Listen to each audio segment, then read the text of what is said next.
टेलवेयर में फिर से आपका एक बार स्वागत है। आज हम खड़े हैं नेशनल गारमेंट फेयर जनवरी 2026 में मुंबई में गोरेगांव में, और हमेशा की तरह कुछ नया आपके लिए लाए हैं। आप अगर रिटेलर हैं तो आपको यूपीआई का पेमेंट लेना जरूरी है, क्योंकि आज मेजॉरिटी यूपीआई से पे करते हैं, या यूपीआई या कैश। डेबिट कार्ड तो खत्म हो गया लगभग, ठीक है। तो अब शाम को रिकंसिलिएशन में दिक्कत आती होगी आपको।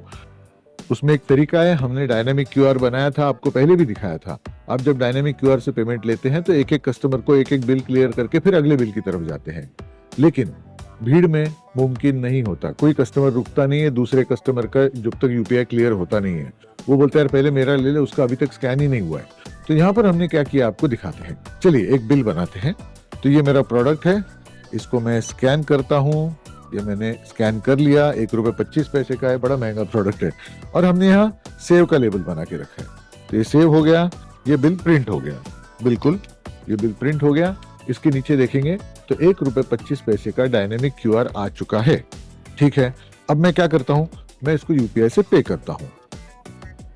जैसे मैं इसको स्कैन करता हूँ तो ₹1.25 सामने आ गए। इसको पे करता हूँ, आपको पिन नंबर नहीं दिखाऊंगा मैं। तो ये मैंने पे कर दिया।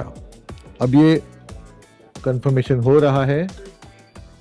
Payment received 1.1500 rupees. यानी क्या हो गया, यहां मैंने पे कर दिया और बगैर साउंड बॉक्स के रिटेल वेयर में पेमेंट अनाउंस हो गया, ये कंफर्म हो गया। और उससे भी अच्छी बात पता है आपको क्या है, कि इस बिल का मोड ऑफ पेमेंट कैश था। यहां पर प्रिंटेड है, कैश है। अगर आप देखेंगे अभी सिस्टम में, इसका रीप्रिंट निकालेंगे तो ये बिल यूपीआई से रीएलोकेट हो चुका है। तो यानी कि without touching the keyboard, without making one transaction, customer ने ये बिल पे किया, अपने आप अमाउंट ऑटोमेटिकली करेक्ट वाला आ गया और उसका बिल रीएलोकेट हो चुका।